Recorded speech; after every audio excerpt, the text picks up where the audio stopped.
Hey everybody, and welcome into the video. We are on the precipice of the final album of the Dima storyline, Clancy by 21 Pilots. And I thought this was an appropriate time to finalize my predictions for the album, as well as rank all of the tracks I haven't heard yet before listening to them, because why not? It's crazy to think that this is one of the last prediction videos I will make for this storyline.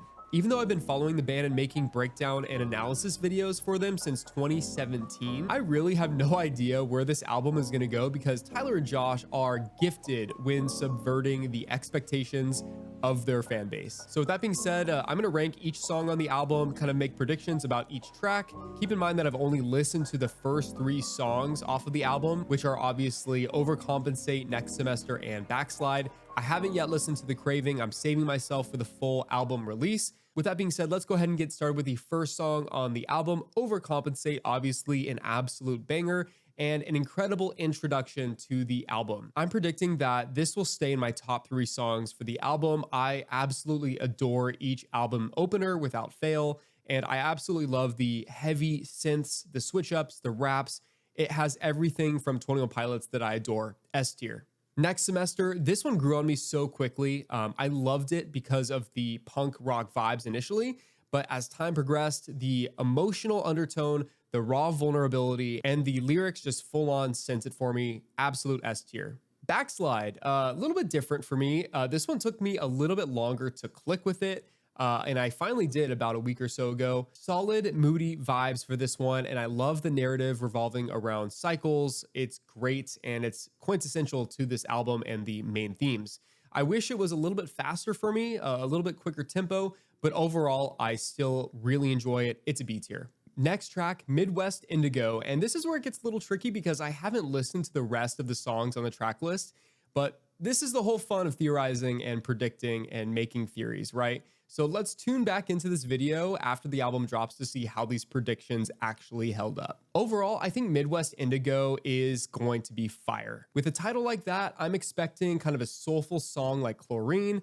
I don't think there's going to be many lore implications, but I do think that this is going to be one that touches the fan base and makes us feel. It's really going to dig into the emotional receptors of the brain, and because I like songs that make me cry, I'm going to give it an A tier. Routines in the Night. I think this is going to be a solid lore song akin to Nico in the Niners, kind of a brooding, dark ukulele trap beat. Lots of atmosphere is going to be pumped into this one, and I think Clancy during this song will reflect on the night cycle that's kind of established within Vessel. He's going to refer to resisting the droopiness of his eyes at night, which is a common theme brought back into the lore and the marketing with the eye closing. And I think this song is going to be all about that struggle of just resisting the eye closing, continually staying awake during the darkest part of night. A bonus prediction, I think that non-lore fans are going to complain that this one's a little too lore heavy, but I'll love it just the same. It's going in A tier. Vignette, I think this one will be an extension of Routines in the Night. It'll go a little bit darker though. Heavy pounding beats going on. Think if like Message Man and Doubt had a baby. Tyler's going to spit some pretty crazy raps throughout most of the track, and then will openly and outwardly scream for the first time on the album. Because of the dark, moody vibes, the screaming, the rap, it's likely going to be one of my favorites from the entire album. Easy S tier. The Craving, I think this is probably the easiest to predict. It'll be a symphony for Tyler's wife. He's going to talk about his music career and how it's brought him away from her and their relationship. He's going to reflect on his life without music and what that could have looked like. It'll be that same kind of twisted, melancholy love song that he writes to Jenna, where he craves to be with her and the family at all times, and how music and his career has sadly pulled him away from being completely present. The end of the track will have a hopeful tone, and he'll basically say that he'll give up his entire music career for her and his kids as soon as she says the word. Serious tearjerker. Although it's a solid message, it's sweet between Tyler and Jenna, but I probably will be skipping it with later album plays. C tier. Lavish. Now, based off of the way we know that Tyler and Josh have been filming the music video of Lavish in suits all over Ohio, I'm thinking this song will feature the boys just blatantly flexing the things they've achieved in their career. It'll reference the awards, the nominations, the platinum records, the gold records. I'm really not sure how the instrumentation will sound off of this based off of the title of the track alone, but I really don't feel like it's going to be one of my favorites off of the album, sadly. C tier. Navigating, a heavy lore song revolving around the Bandidos, getting back into Dima after receiving Tyler and Josh at the shore of Paladin Strait. It'll have heavy references to their albums Trench and Skilled and Icy, and the song will reference the Clancy letter that says, "Follow the torches." Clancy will reflect on the journey so far and how this gives him the fuel for the fire to achieve this final push.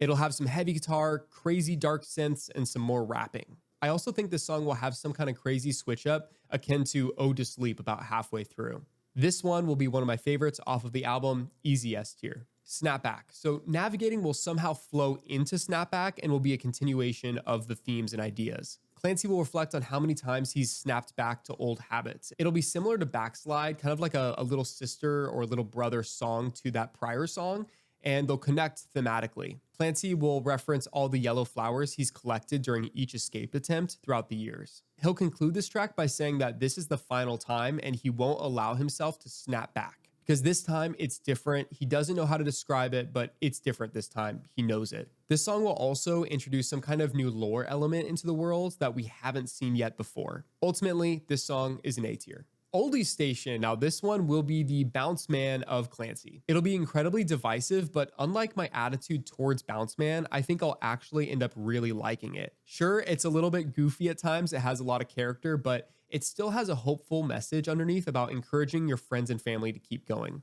B tier. At the risk of feeling dumb, this is the second to last song on the album, and it'll be like the Pet Cheetah or No Chances of Clancy. It'll go freaking crazy and will be a crowd pleaser at concerts. Heavy synthesizers and a crazy dark bass line. I'm not sure how the song will fit into the lore based off of the song title alone, but I know that I'll love it immediately. During my reaction to this song, I think I'm going to jump out of this chair to start dancing all around the room. Tyler's going to belt out his most impressive scream up until this point, easy S tier. Okay, so Paladin Strait, the final song off of Clancy. So if the double album theory is correct, this will not be the final song, but I personally don't subscribe to the double album theory. I think this will be the definite end of the saga. Now, seeing that this song is 6.5 minutes long, I think that the music video will really do the heavy lifting when finalizing the story. But in the song, Clancy will reflect on the journey so far, leading from Paladin Strait, heading through Dima, confronting the remaining 8 bishops,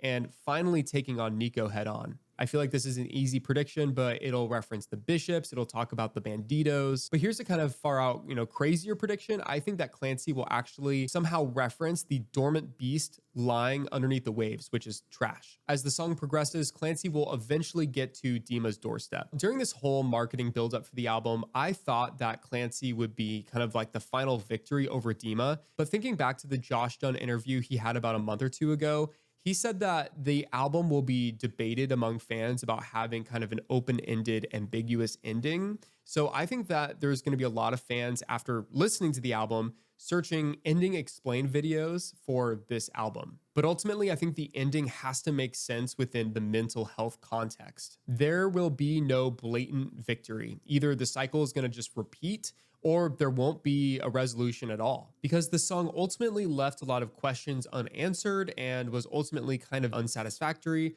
I'll put it in C tier. I'm praying I'm wrong on that one. Also, last ditch theory for the album, I don't think that this song is going to feed into another song like Heavy Dirty Soul or Overcompensate.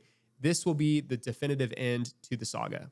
And those are my predictions. I'm really excited to see which ones I got right, which ones I definitely got wrong. But those few out there that I really called will be so satisfying to recognize as I look back after listening to the album. Put your finalized predictions down below in the comments. Please don't spoil anything. I'll be mulling over the comments just to make sure everything is kept spoiler free. With that being said, thank you so much for watching this video. I really love you guys. Thank you for following me on this journey. We'll have a lot more videos after the album drops. Of course, I'll be reacting to each music video individually, and I'll also be doing a deep dive into the lyrics of each song as well. But yeah, there's going to be a lot to talk about for this upcoming era. The album dropping is quite literally just the start of everything. If you like what I do and want to support me further while simultaneously fueling my caffeine addiction, buy me a coffee. The link is in the description. Thank you so much to my recent supporters. You guys fueled this video. With all that being said, call somebody today, whether that's a friend or a family member. You may be saving their life. This has been Jake with Stolen Potential, and I will see you when I see you.